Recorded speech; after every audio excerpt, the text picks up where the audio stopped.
segon d'ESO a l'Institut Pons d'Icart de Tarragona.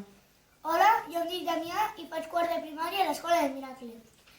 Ara farem dos experiments per explicar-vos el que és l'atenció artificial. Necessitarem un recipient qualsevol, que pot ser un bol, un plat fondo, un tàper, etc.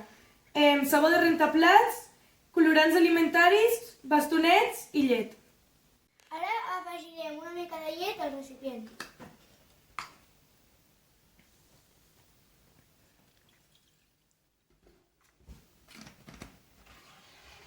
I ara afegirem a aquests tres colorants gotes.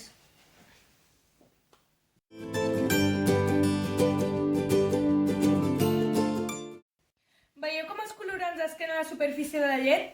Doncs ara la trencarem amb el sabó.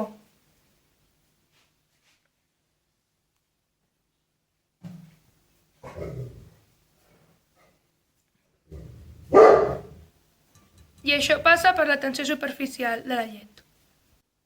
Les molècules a la superfície s'ordenen i creen una membrana i el sabó és capaç de trencar-la i per això els colorants es dispersen.